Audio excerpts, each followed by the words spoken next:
এক নম্বর, সে বলে হিদায়াত যদি আল্লাহর হাতে থাকতো, হিদায়াত যদি আল্লাহর হাতে থাকতো তাহলে যুগে যুগে নবী পাঠানোর দরকার হতো না। নাউজুবিল্লাহ বলবেন না? আমার বানানো কথা নাকি? আপনারা তার ভিডিওতে দেখেছেন, সাদ হাদাহুল্লাহ বিআদব বলেছে, দুনিয়াতে যদি আল্লাহ রাব্বুল আলামিনের হাতে যদি হিদায়াত থাকতো তাহলে যুগে যুগে নবী পাঠানোর প্রয়োজন হতো না। কাজেই এই কথা সে বলেছে, কোরআনুল কারীমের সুস্পষ্ট বিরোধিতা করেছে। কথা বলেন ঠিক কিনা?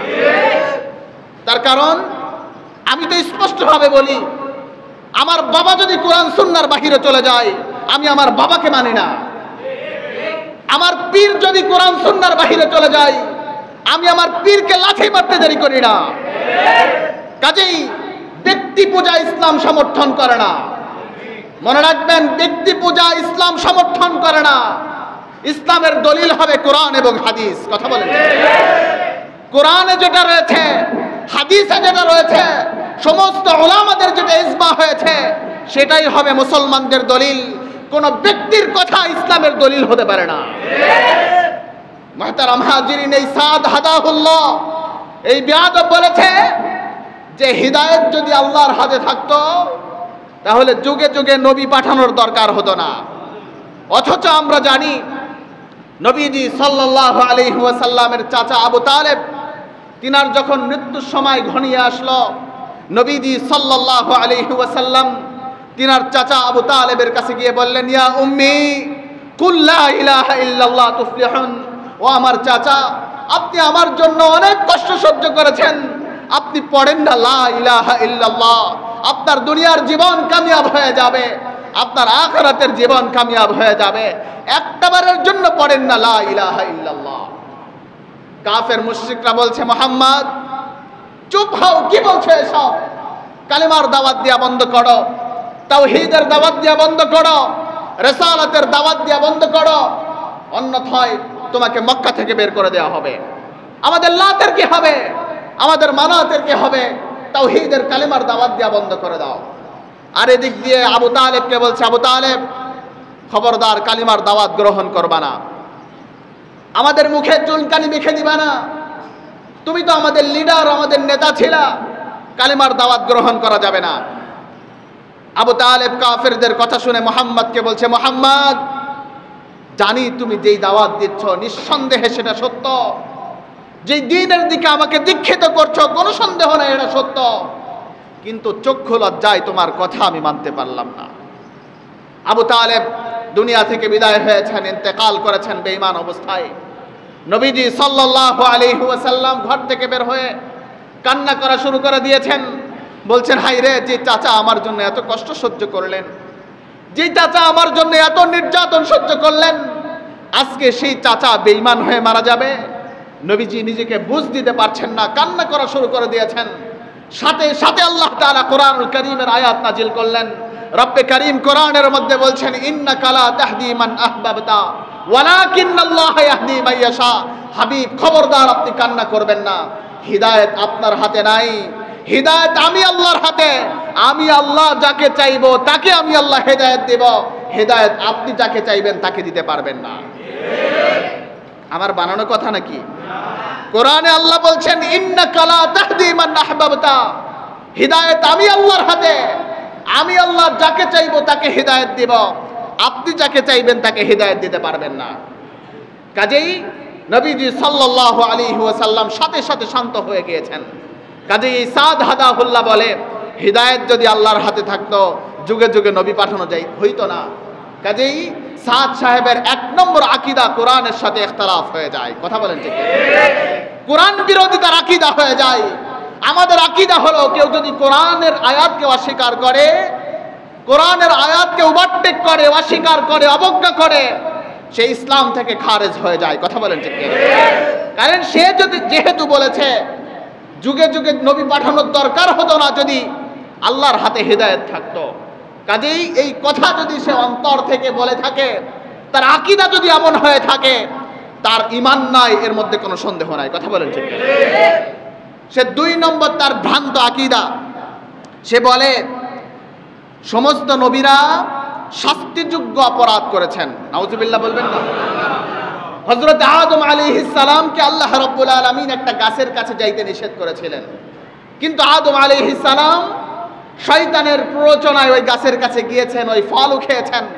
কাজেই আদম আলাইহিস সালাম শাস্তিযোগ্য অপরাধ করেছেন, এটা তার ব্যাখ্যা, কিন্তু এই ব্যাখ্যাটা ভুল। হযরত জাকারিয়া আলাইহিস সালামের ব্যাপারে বলেছেন তিনি শাস্তিযোগ্য অপরাধ করেছেন। শুধু জাকারিয়া আলাইহিস সালাম নয়, মুসা আলাইহিস সালামকে বলেছেন তিনিও শাস্তিযোগ্য অপরাধ করেছেন। তিনার উম্মতকে রেখে সে পাহাড়ের মধ্যে চলে গিয়েছিল। এখানেই ক্ষান্ত নাই মুসলমান, সে আমার নবীর ব্যাপারে বলেছে যে নবীজি সাল্লাল্লাহু আলাইহি ওয়াসাল্লাম নিজের সুন্নতের উপর থেকে দূরে সরে গিয়েছে। নাউজুবিল্লাহ বলবেন না? কাজেই আমাদের আকীদা হলো, কোন মানুষ যদি নবীদের ব্যাপারে বিষোদ্গার করে, সমস্ত নবীরা মাসুম, এটা হলো আমাদের আকীদা। কোন মানুষ যদি নবীজির উপরে বিষোদ্গার করে তাকে গুস্তাখে রাসূল বলা হয়, আর গুস্তাখে রাসূলের একটাই শাস্তি, তাকে দুনিয়া থেকে বিদায় করে দেওয়া। কাজেই সাদ সাহেব, সাদ হাদাহুল্লাহ, আপনি আমার নবীর ইজ্জতের উপর আঘাত করেছেন, আপনি নবীদেরকে মাসুম মানতে রাজি নন। কাজেই আপনার এই আকীদা কোরআন সুন্নাহ বিরোধী আকীদা। কাজেই সাদিয়ানীরা ভ্রান্ত আকীদার মধ্যে আছে। সাদিয়ানীদের 3 নম্বর আকীদা, তারা বলে কোরআন শরীফ সমঝকর পড়না হার মুসলমান পর ওয়াজিব है, অর্থাৎ কোরআন শরীফ অর্থ বুঝে পড়া প্রত্যেক মুসলমানের উপরে ওয়াজিব। কোন মানুষ যদি কোরআন শরীফ বুঝে না পড়ে, অর্থ না বুঝে পড়ে, ওয়াজিব তরকের গুনাহ হবে, এটা তার ফতোয়া অনুযায়ী। সাদ সাহেবের ফতোয়া অনুযায়ী কোন মানুষ যদি কোরআন শরীফের অর্থ বুঝে না পড়ে তাহলে সে যেন তরকে ওয়াজিবের গুনাহ করল। অথচ হাদিস শরীফের মধ্যে এসেছে নবীজি সাল্লাল্লাহু আলাইহি ওয়াসাল্লাম বলেন, মান ক্বারাআ কুরআন, মান ক্বারাআ হারফান ফি কিতাবিল্লাহ, কোন মানুষ যদি কোরআনুল কারীমের একটা হরফ তেলাওয়াত করে, ফালাহু আজরু হাসানা, আল্লাহ রাব্বুল আলামিন তার আমলনামার মধ্যে প্রত্যেকটা হরফের বিনিময়ে 10টি করে নেকি দান করে দেন। সুবহানাল্লাহ। হাদিসের মধ্যে আল্লাহর পয়গম্বর বললেন, কোন মানুষ যদি কোরআনের একটা হরফ তেলাওয়াত করে আল্লাহ তাআলা তার আমলনামার মধ্যে 10টি নেকি দান করে দেন। এখানে নবীজি বলেন নাই যে অর্থ বুঝে পড়তে হবে, ঠিক কিনা? বরং বলেছেন আলিফ একটা হরফ, লাম একটা হরফ, মিম একটা হরফ, কোন মানুষ যদি পড়ে আল্লাহ তাআলা তার আমলনামার মধ্যে 30টি নেকি দান করে দেন। আর আলিফ লাম মিম এটার কি অর্থ? মুফাসসিরিন একরাম লেখেন আল্লাহু আ'লামু বিমুরাদিহি, যার অর্থ আল্লাহ ছাড়া কেউ জানেন না। তাহলে এই সাদ সাহেব যে বলল কোরআন শরীফ অর্থ বুঝে পড়া এটা প্রত্যেক মুসলমানের উপর ওয়াজিব, আপনারাই বলেন এটা কি সহিহ আকীদা? কখনো এটা সহিহ আকীদা নয়, এটা হাদিসের মুখালিফ হয়ে যায়।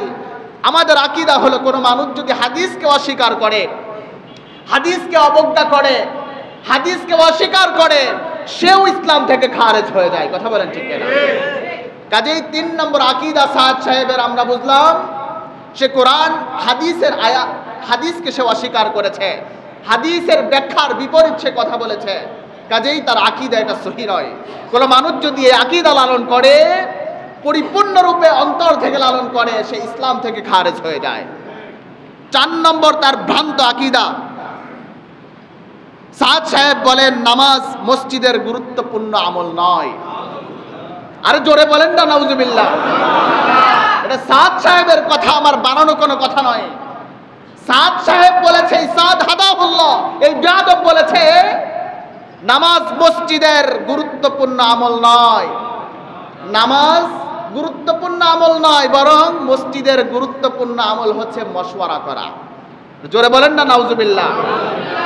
মসজিদের গুরুত্বপূর্ণ আমল বলে মশওয়ারা করা, এরপরে গাস্ত করা, মসজিদের 5 কাজ চালু করা, এটা হচ্ছে মসজিদের গুরুত্বপূর্ণ আমল।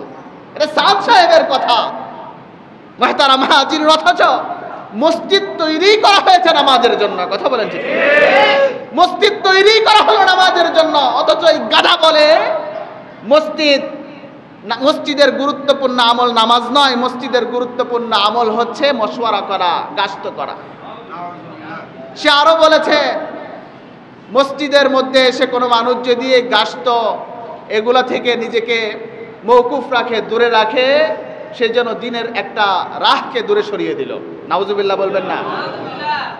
তার 4 নম্বর 5 নম্বর আকীদা, সে বলে মক্কা মদিনার পরে সবচেয়ে গুরুত্বপূর্ণ জায়গা হচ্ছে দিল্লির নিজামুদ্দিন। আর জোরে বলেন না নাউজুবিল্লাহ। তার এই কথাটা 8